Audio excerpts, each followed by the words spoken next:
Okie dokie, everyone.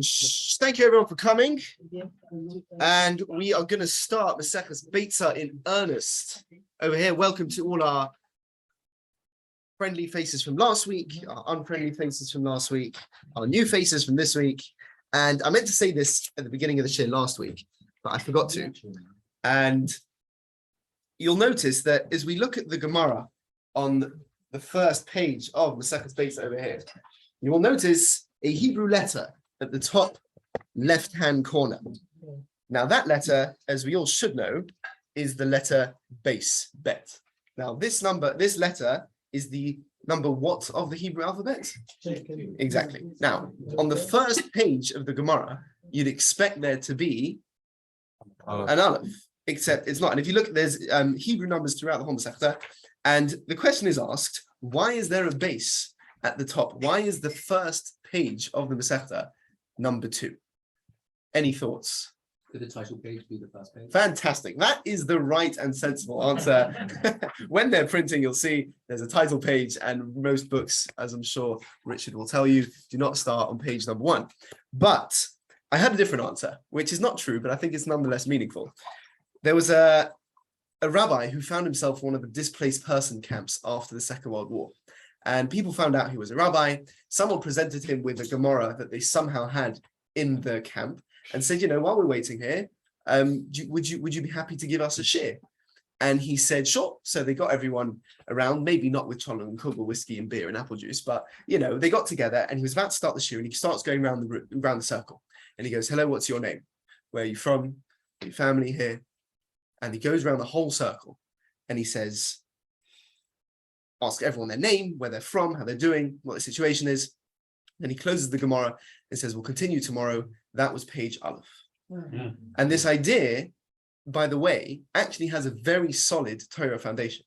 You'll notice that there's not much in the Torah that's about good behavior. We have V'ahavta l'reacha kamocha. You know, you should treat others as you'd like to be treated. But you'll see nowhere in the Torah that says, you know, explicitly you have to be a patient person, or you have to be a hardworking person. And why don't we have this discussion in the Torah? Why aren't we taught in the Torah how to live our lives like that? And Rav Chaim Vital says, because you're supposed to have done that beforehand. You're supposed to have worked on yourself to become a good, polite, hardworking, gentle person before you start learning.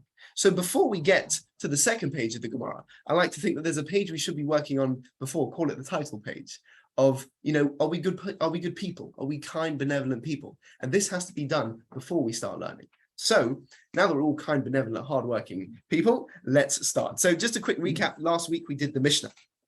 The Mishnah brought us a dispute, and that dispute is between Beis Shammai and Beis Hillel about whether an egg that's born on Yom Tov you're allowed to eat. Now, Beis Shammai, very uncharacteristically, are the more lenient opinion here and say you can eat it. Beis Hillel say you can't. Now, the question here is, what are they actually arguing about? You know, we're talking about eggs and chickens. What's the actual halachic principle that they're trying to get to here? Now, we're going to have 4 answers.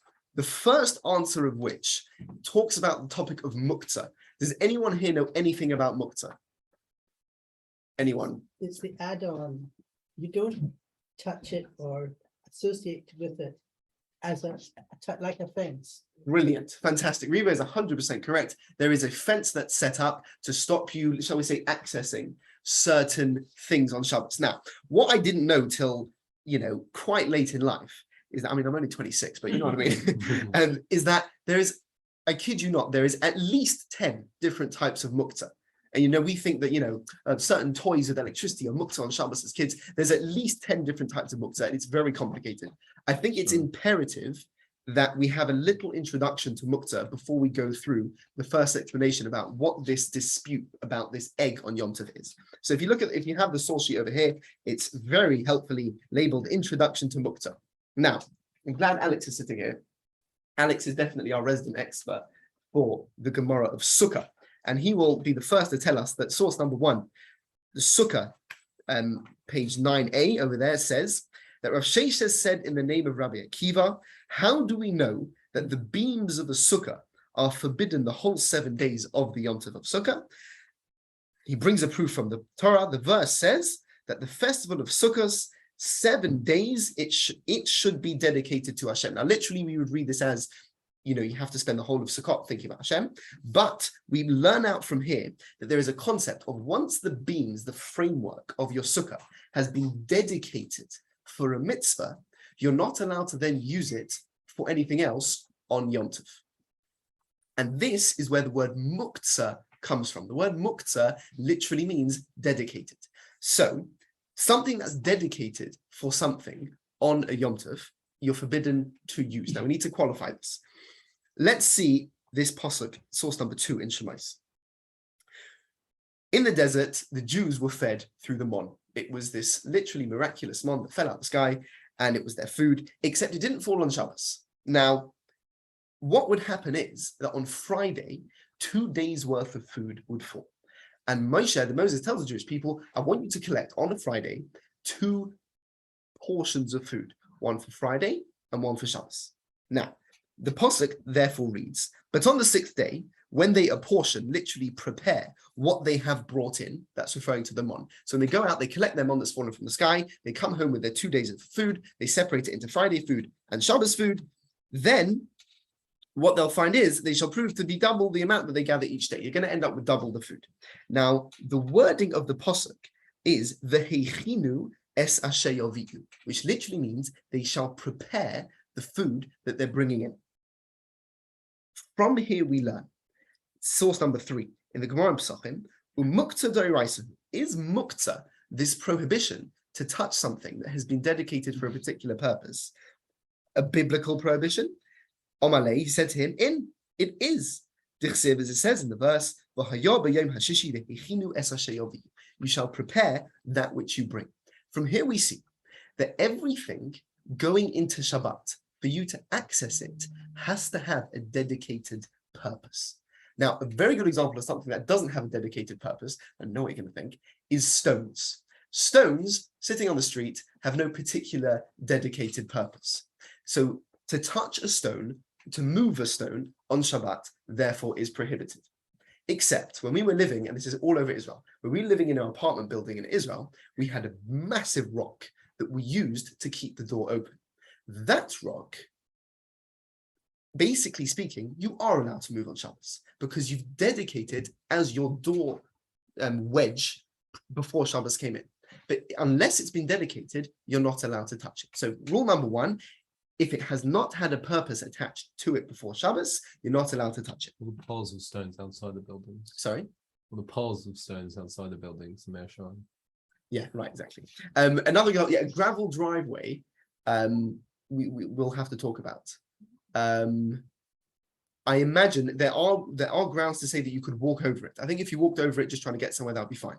But my daughter, bless her, is just obsessed. She treats gravel driveways like a sand pit, the eating of the stones included.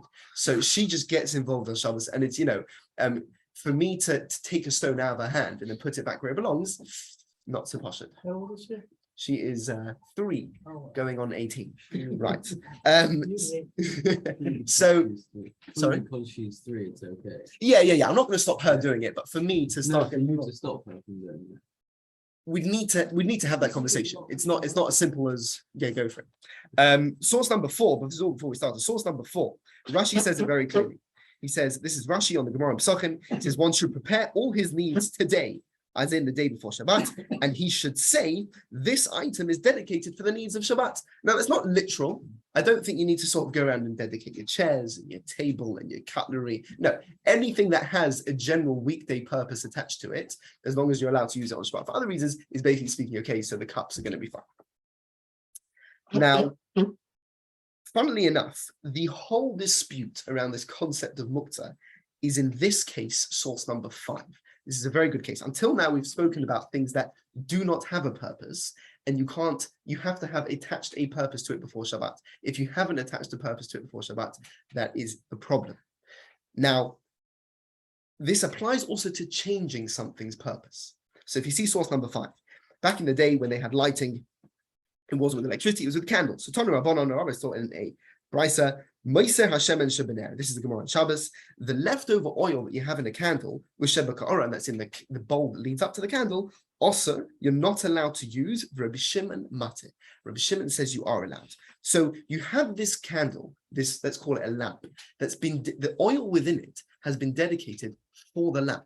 Back in the day, it seems that they were quite accustomed to taking oil from a lamp and using it for their food or anointing themselves. Oh, what a joy that life must have been. And the Gemara says on Shabbos, no way, Jose. Now, this is the opinion of Rabbi Yehuda. Rabbi Shimon says, no problem. And his logic is, the dispute they're having here is that Rabbi Shimon says, any probable use that you think you might use the oil for, you are allowed to then use it for on Shabbos, even if you didn't explicitly say it. So you know that there are several uses for oil, one of which is candle lighting. But if I decided to switch that in the middle of Shabbos to use as salad dressing, you know, it's understood, much like the cups, that those are the uses that you use it for. Rabbi Yehuda says no. He says if it's dedicated for the candle, it's dedicated for the candle. So this is all an introduction to muktzah, the idea that you're not allowed to attribute a function to something on Shabbos. You're not allowed to change something's function on Shabbos. And you're also, we didn't see this here, you're not allowed to take away something's function. This is all introduction to the Gemara. Any questions? Yes, Richard. I'm assuming in relation to the oil that you can't, that if the wick is lit, you can't then use the oil that's in that bowl for something else. Because you're then, Yes. you're reducing the. Oh, the brilliant. time that the candle 100%. lit for. That is a colossal topic of discussion, whether you're allowed to add or detract from oil while the candle's burning 100%. We'll get there, hopefully. Yes, Amanda. You can say take a hammer. Yes. To crack your nuts with Yes. And smash this connection, sort of like because you haven't got a nutcracker. And Yes. that's, you're changing the purpose, and it's something. And the whole thing is it's not designed to be a nutcracker, but it's like designed to be something you can't do on Shabbat, but you're using it so you can do on Shabbat. This is a very accurate statement that Amanda's making, and we just don't have time to talk about Hilchos Muktzah. Yes, and you're right. Do that. You can do that on Shabbos. That's called the Klisha Melachta Le'Isel Tzorech Gufay. If you find the permitted use for certain vessels, you can do it. But we could literally talk for weeks about Hilchos Muktzah. Again, there's like 13 different types. Let's not go there. Let's hit the Gemara, right? So the Gemara is going to be about a third of the way down the central piece of text. You can see a massive Gimel Mem. Should just be at the beginning of the line. That stands for Gemara. If you're following in the art scroll, these directions will mean nothing to you. If you turn over your pages, those are the stapled booklet, you'll see an art scroll, what's the word? Art scroll style translation that they've done. So you can follow either in the actual Gemara or the art scroll, whatever it floats your boat, basically. Right. So the Gemara asks, B'mai Oskina, what exactly are Hillel and Shammai arguing about when they're discussing whether you're allowed to eat this egg that's born on Shabbos or not? Bear in mind, as we said last week, we should know the answer to this question. We should know what they were arguing about, but it got lost because people weren't learning appropriately, rigorously. So it's, again, these questions are sad questions. We should be able to know what the answer to this question is, but we don't. And then we're going to have 4 suggested answers as to what they might have been arguing about. But the first thing we have to do is understand, what is this chicken? There's a chicken laying eggs over here. And what is the function of this chicken? Ilema, says the Gemara, if you're going to say, that this is a chicken that you're raising to eat, what would be the rationale of Beis Hillel that say you're not allowed to eat this egg? So the Gemara says straight away, it can't be that this is a chicken you're raising to eat. Why not? And Rashi explains a very, very compelling argument. He says, if you're raising this chicken to eat, the designated purpose of this chicken is food. When it then lays an egg, all you've done is essentially break off a piece of food from the food. And the way the commentaries explain it, it's essentially like just cutting a piece of bread. So therefore, there would be no one in the world that says the Gemara, that if this chicken was raised for the purpose of food, that this egg would be forbidden. Rather, so the Gemara says, "My Tamahu Beis Hillel." What is the rationale of Beis Hillel to say you're not allowed to eat this egg? It's just food that's broken off from essentially a walking, squawking piece of food. Ella, rather, the chicken that we're talking about in this Mishnah that's laid this forbidden egg must be B'tarnagoles ho'imedes legadal beit. It's an egg, sorry, it's a chicken that's raised just to produce eggs. In which case, the egg it lays is going to be forbidden on Yom Tov. Now, I had a bit of a hard time with this, because let's get it straight. We have an egg. I got into big trouble from someone in this room for attributing the name Daisy to a chicken. So we decided to go for Foghorn Leghorn. I think we're going to call this chicken, let's call him Leghorn for argument's sake. So Leghorn the chicken is brought into the gang to produce eggs, right? That is his function. So when he lays an egg on Shabbos, how has he contravened that function? That's Leghorn is a girl. Oh, it's her, you're right. It's been a very long day. So it's Yom Tov, right? You're sorry, right? So you can all give Gemara shit next week. How about that? So Leghorn, Mrs. Leghorn, has decided to give has laid this egg on Yom Tov. Now, if she has been brought in solely to produce eggs, how is the laying of her egg contravening the function? That's what you're not changing anything. This is what she's supposed to do. And what the Rashba and the Shittim Kemetzes, who are commentaries on the Gemara, seem to say is that it's not such a problem with the egg per se. It's the fact that the chicken itself is now mukta. It's come through something which has no function on Yom Tov, meaning the chicken itself, you're not allowed to eat because it's not an eating chicken. It's an egg-laying chicken. So you can't really have anything to do with the actual chicken itself. Therefore, the product of that chicken is also going to be forbidden as well. And what the Meiri calls it is he calls it no, that's something else. Fine, okay, that seems to be the problem. So we're currently working on the premise that we're talking about a chicken that laid an egg on Yom Tov, and this chicken, its job is to produce eggs. In which case, I've made such a good case here. My Tamahu de Beis Shammai. Why did Beis Shammai say? Sorry, why did Beis Shammai? The question of the Gemara is, my Tamahu de Beis Shammai. Why do Beis Shammai permit you to eat this egg? We've now said that this egg is forbidden. And it's a very strong logic to say that it's forbidden. Muktahi, at the end of the day, it's mukta. It's come from a forbidden chicken. This egg is going to, by all rights, by all rationales that we can posit at the moment, is going to be forbidden. So why on earth do Beis Shammai say you're allowed to eat this egg? Why? Except the Gemara says, how? You're being a bit harsh on Beis Shammai over here. But my kushya, leave Beis Shammai alone. They're allowed to say that you're allowed to eat this egg. Dilma Beis Shammai les lehu mukta. Maybe Beis Shammai don't hold of this whole mukta thing. Maybe they have no issue with it at all. Kosal Kedaitin answers the Gemara. The reason why that we're so sure that Beis Shammai won't let you or shouldn't let you eat this egg is afilu man deshori b'mukta. Because even if you don't have this mukta concern, b'noilad also. When it comes to noilad, everyone agrees that's a problem. So we're now drawing a distinction for the first time between two types of mukta. There's mukta, which is something that has not had a function attributed, or has had its function changed, or has reduced its function, to noilad. Noilad is something that didn't exist before Shabbos or Yom Tov.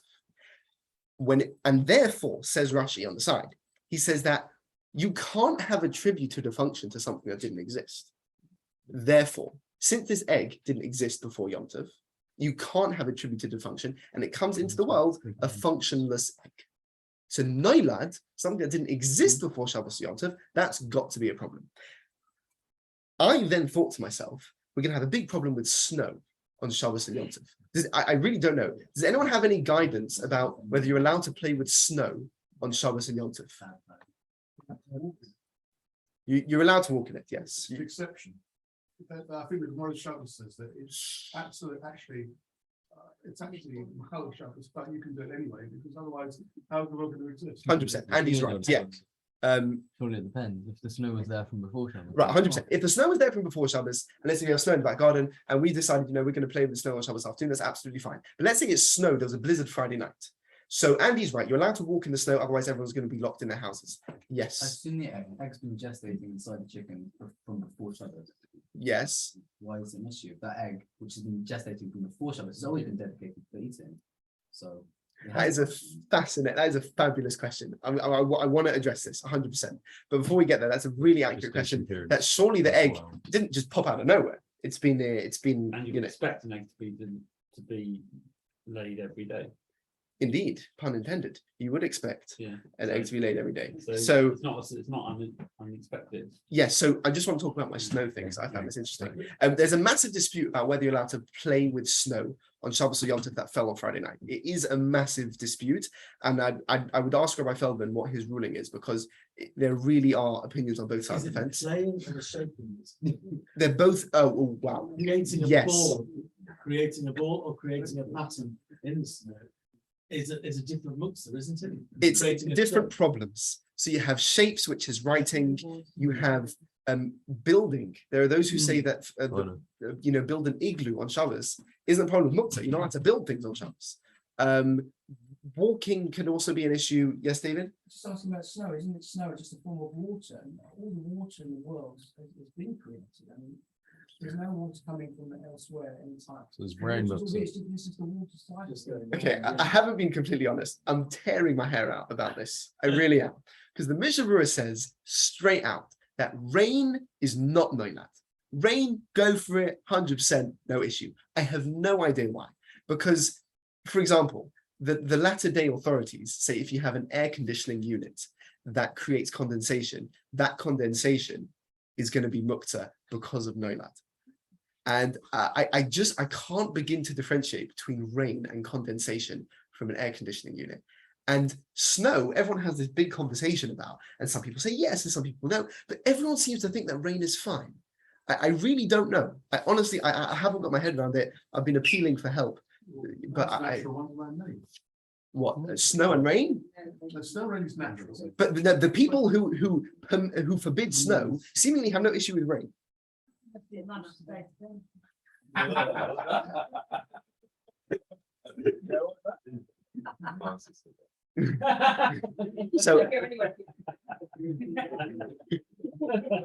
So let's try to keep things in the south of England for now. But yeah, I really don't know. Rain is a fantastic rain. This whole thing is really fascinating. But let's go back also to the question of sorry, what's your name again? Sadia and Paul quite accurately raised that this egg hasn't popped into thin air out of nothing. It's been gestating inside the chicken. It seems to be that as soon as you rely on the process of the chicken, and I'm choosing my words carefully because we're going to revisit this, it seems to be that if you rely on the egg formulating process of the chicken, it is considered only, let's call it a separate entity once it leaves the chicken. So you're right, it hasn't literally popped into nowhere, but by virtue of you relying on the whole process, you've only deemed accessibility to the final stage of the completed egg. So it's as if you're saying, I'm going to wait for this egg, wait for this egg, wait for this egg. And it's only as it were, it's only literally delivered on Yom Tov. So it's as if you only have access to it on Yom Tov. But we're going to talk about that soon. But isn't that consistent with the way we treat eggs found inside the chicken? You guys are good. You guys are good. Yes, it is. How do you know this? Well, one's place chicken, the other one's porridge. Oh my god, how do you know that? Well, That's a three-way machlokes Rishonim, but wow. Okay, I'll up the game. All right. it's not really. We're gonna talk all about hacking open chickens to get to their eggs on the second side of the page. But for now, we're gonna stay with a relatively it can an egg, if it's not born, can be Could finished we have a modern equivalent? of eggs being born. Well, of the principle. I think snow. Snow is a good. Let's say, for argument's sake, that snow is forbidden to play with on Shabbos. That is a fantastic example of something that has only become accessible over Shabbos or Yom Tov, and therefore there are those who say, based on that it's not permitted. There are those. So There there are are those two people who say it's all right. Some people say it's okay, and I would ask Rabbi Feldman what he thinks. I honestly, Rabbi Feldman Senior, what he thinks. Okay, so as it stands. We have this line. We're drawing a line between muktzah and noilad. Noilad, we're at this stage in the Gemara assuming everyone agrees noilad, something that pops into existence over Shabbos and Yom Tov, is a no-go. Muktzah, we could dispute, but this is a case of noilad. So how can Beis Shammai How can Beis Shammai say that this egg is permitted to eat on Shabbos or on Yom Tov? Sorry, it's noilad. It's just like the snow or the condensation from the air conditioning unit. So, Ma'itamayid Beis Shammai, Amar Rav Nachman. Comes in Rav Nachman, you might know from some very popular songs, they have nothing to do with each other. And Rav Nachman is going to give us our first answer. Says Rav Nachman, you're right. We're talking about an egg, a chicken, Mrs. Leghorn. She is brought in to raise eggs. Ude islay mukta islay noilad, ude leslay mukta leslay noilad. He dispenses with this distinction between mukta and noilad. As it stood beforehand, we said everyone agrees noilad is a problem. He says no. It depends. Some people say yes, and some people say no. And Shammai kurib Shimon. And Shammai go like Reb Shimon. Now we will know Reb Shimon from source number 5 on this introduction to Muktzah sheet, where we said that Rabbi Shimon, he permits us to use the oil from our candle for our salad dressing. Now,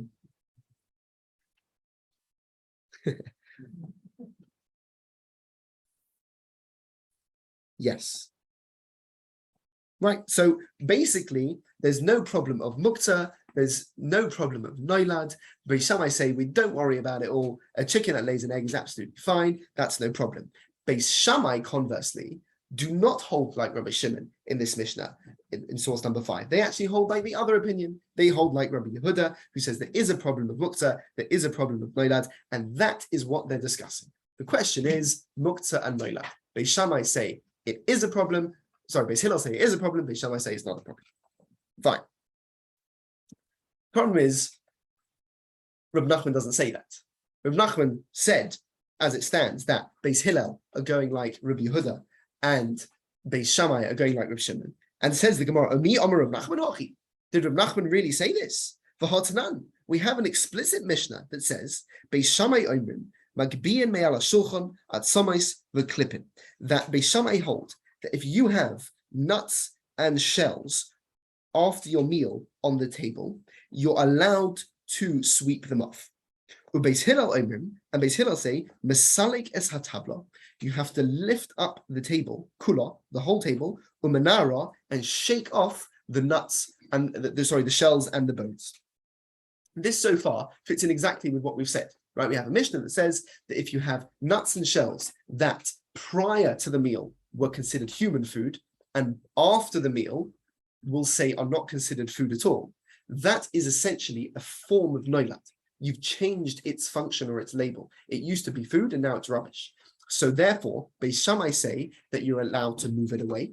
And Beis Hillel say you're only allowed to move it away by moving the table. You're not allowed to touch them directly. This so far fits in with what we've said. But comes in our friend Rav Nachman. The Omer Rav Nachman, Rav Nachman says, no, that's not how you read this Mishnah. Onu ein lonu ela Beis Shammai k'Rabbi Yehuda. We actually, or as Rashi says, we have to read this Mishnah as Beis Shammai go like Rabbi Yehuda, or Beis Hillel k'Rab Shimon, and Beis Hillel go like Reb Shimon. So Rav Nachman himself, who has tried to establish this Mishnah as Beis Shammai going like Reb Shimon and Beis Hillel going like Rabbi Yehuda, says the complete opposite in a different Mishnah, and says that Beis Shammai go like Rabbi Yehuda and Beis Hillel go like Reb Shimon. So this answer of Rav Nachman works very well, except he completely contradicts himself. So how can this answer stand? And now we have to put ourselves into Rav Nachman's mind. And we have to say that Rav Nachman would say to you, Gabe Shabbos, when it comes to Shabbos, the Stamlon Tanaka Reb Shimon, where we always go like Reb Shimon, the Tanan, as we teach in the Mishnah, you can cut up gourds in front of an animal, which is not really what we're discussing. And you're allowed to cut up a carcass in front of your dogs. Then we're going to say that Beis Hillel Reb Shimon. Meaning, let's go to this case of the carcass. You have a cow, unfortunately, Daisy the cow. She meets her untimely end one Shabbos afternoon, gets hit by lightning, bang, and she just drops dead in the garden, unfortunately. Now, you have a dog who's feeling quite hungry and carnivorous, and he decides that he wants to eat Daisy the cow, Oleha Hashalom. But the problem is, it's not in manageable pieces for your little chihuahua, so you very kindly go and you make it more manageable for him. How about that? Now, let's put this into perspective. This cow, until the lightning strike, is not dog food. That would be a very offensive name. Daisy does not identify as such. Daisy identifies as a cow. Post lightning strike, all she's good for is dog food. Oh, no, lad.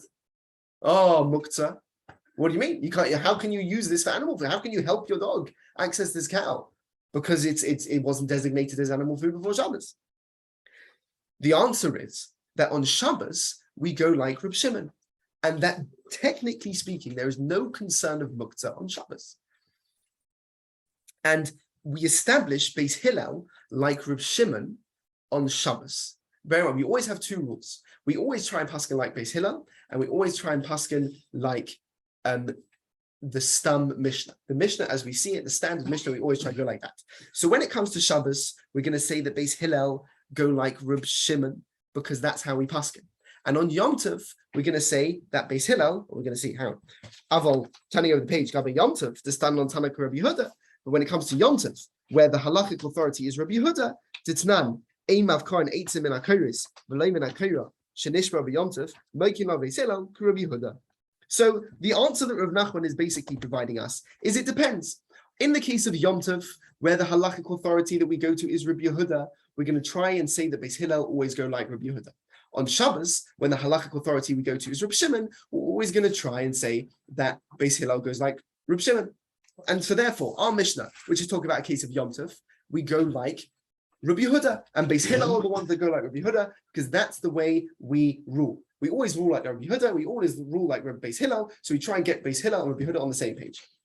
On Shabbos, when we go like Reb Shimon, we try and say the Beis Hillel go like Reb Shimon. So this explains Rav Nachman's contradiction. When Rav Nachman says that we have to read the Mishnah as Beis Hillel going like Reb Shimon, that's talking about Shabbos. And when we say that Beis Hillel go like Rabbi Yehuda, that's talking about Yom Tov. So they are arguing about muktzah in Yom Tov, but when on Shabbos, we don't have that discussion because we're not concerned about muktzah on Shabbos. It's very surprising. Is it very surprising, Andy? I think. Why is that? Because you will be less concerned about what's on Yom Tov than you will be on Shabbos. Andy, this is amazing. I love this. You guys are fantastic. Let's look at the very next stage in the Gemara. This is exactly Andy's point. Mehdi, man sameh lemasnisim, who created these opinions in the Mishnahs that we rule like Rebbe? And Ma'ishna b'Shabbos to stand on Reb Shimon, U'Ma'ishna b'Yom Tov to stand on Rabbi Yehuda. This is exactly Andy's question. Why are we taking a more lenient approach to Shabbos and saying, oh, there's no concern of muktzah? But Yom Tov, we're taking a more stringent approach. If I had to pay you £100 to break one or the other, so you break Shabbos or Yom Tov, I don't know, Yoni, breaking Shabbos or Yom Tov, 100 quid. Which one are you choosing? Neither. Very good. And let's say you were someone who wasn't particularly fussed about these things, but you had some sort of awareness. If I said break Shabbos or break Yom Tov, and you weren't someone that was so fussed, what would you break? Presumably Yom Tov. Yom Tov seems the more relaxed one. So why are we more stringent when it comes to Yom Tov? Says the Gemara. Omri Shabbos de Chamira. Since Shabbos is more stringent and scary, and you're not going to come to disrespect it so easily, then stam on Reb Shimon. The fact is, the fact we take Shabbos so seriously is actually a reason that we can rule more leniently. Because if you give an inch on Shabbos, it'll stay an inch. Shabbos is a serious thing. So you have your clearly defined parameters of leniency on Shabbos, but we're not going to run away and lose our heads. But Yom Tov, says the Gemara, Yom Tov to kill, Yom Tov, which is more relaxed, the Ossi Lezilzele, and there's a greater propensity to breaking Yom Tov or to taking it less seriously than stand on Rabbi Yehuda de Machmir. That's exactly why we feel the need to bolster Yom Tov. So in answer to Andy's question, you're right, Shabbos is more serious, but because it's more serious, it needs less support. Yom Tov, which is more relaxed, actually needs bolstering that bit more. All good, Andy? Yeah, so if you want to cut up something for your dog on Yom Tov, Yes. so it seems to be you can't do it. Although you could do it on Yom Tov. Are you on Shabbos? It seems to be you could do it on Shabbos, but you could not do it on Yom Tov. Now, bear in mind, sorry folks, we can't do it on Shabbos either. But that's a discussion for a long way away. But Muktzah, we rule that actually applies on Shabbos and Yom Tov. But in its purest form, as it stands now, Muktzah is only applied in the case of Yom Tov to make sure people are treating it with the proper respect. And we're going to wrap up with this. This is the end of the first answer. And this is now the problem we're going to have with the first answer. But my Okimta, says the Gemara, what exactly are we talking about here? We're talking about Mrs. Leghorn over here. She's been brought in to lay eggs. And the problem we're discussing is the muktzah status of the egg. Says the Gemara, why are you arguing about the egg and the muktzah forbidden status of the egg? Why didn't you argue about the actual chicken itself? Let me ask you, are you allowed to eat a chicken on Yom Tov that has been brought in to raise eggs? Its function is to raise eggs. It is an egg producing machine. Would you be allowed to shecht it and eat it? Absolutely not. Says the Gemara, a very strong question. If it's true, Rav Nachman, that the point of dispute in this Mishnah is about whether the egg is considered muktzah or not, why are you talking about the egg? We could just as easily talk about the chicken. Which came first?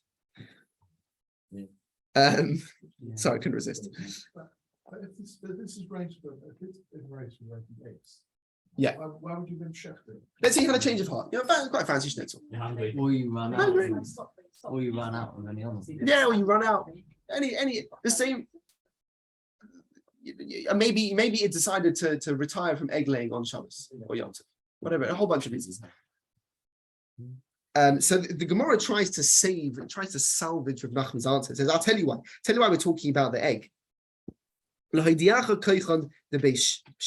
To teach you how strong the permission that Beis Shammai give you on Yom Tov is that we're not even just going to permit you to have the chicken, but even the egg, which wasn't even here before Shabbos or Yom Tov, even that's allowed. So maybe it's just we're talking about the egg to show you how far Beis Shammai allow you to take this. Sorry, so the Gemara says, okay, well, why don't we flip back the other way? If you're using the egg to show how permissive Beis Shammai are, well, let's talk about the chicken to show you how stringent Beis Hillel are, because it's not even. I mean, obviously, the egg, which wasn't even here before Shabbos, Beis Hillel are going to say you're not allowed to eat. But to teach you how far Beis Hillel goes, say even the chicken, maybe it will show you how stringent Beis Hillel are. That even the chicken is not allowed. And if you're going to say, yeah, well, we want to showcase our koyach de hetero, which is the power to be lenient. Let's argue about both of them.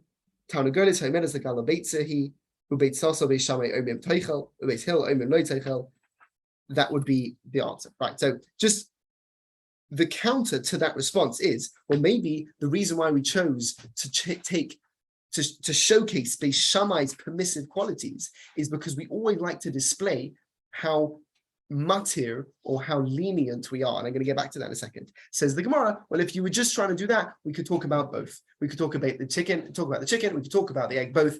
And clearly Rav Nachman's answer isn't fitting very well. The way Rav Nachman answers that this is all a discussion about muktzah doesn't really lend itself to a discussion that's limited solely to the egg. If it was talking about muktzah, we should have been discussing the chicken too. From the fact we're not discussing the chicken shows that Rav Nachman's answer isn't quite working here. Just a point about koyach de hetera odif, where we are always keen to showcase how lenient we are. This isn't just us bandying about, oh, we have a really cool religion, guys. We let you do stuff over here. It's actually a different outlook that we shown here by Rashi and Tosfos. Rashi on the inside of the page, Tosfos on the outside of the page, that say there's a reason why we like displaying how lenient we are. And the expression Rashi uses, let's see if I can find it, This is a very important Rashi to remember. This is Rashi Dibba Maskal if you're inside the Hetera Odifle. It's good for us to hear the words of the lenient opinion. He relies on what he's been taught. And he's not afraid of being lenient. But the power of those who come in and say everything's forbidden, just someone who comes in and says everything's forbidden, that's nothing, that doesn't display his education. Anyone can be stringent. But you can just say, you know what, even though it's permitted, I'm gonna be stringent upon myself. Anyone can be a machmir, anyone can be strict. Tosfos says in a similar vein, he says, in order to be lenient, you have to bring a rationale, you have to bring a thought process, you have to bring a logic. So when we're displaying the lenient opinions, it's not just to make everyone's life easier, it's to show that these are people who are A, not afraid to be lenient, and B, who have a thought process that can back it up. And that brings us to the end of the first answer of the question, what is this discussion about? And the answer is mukta. We found a problem with it though, and the answer is if the discussion was about mukta, we should have been talking about the chicken too. Thank you all for coming. Yeah.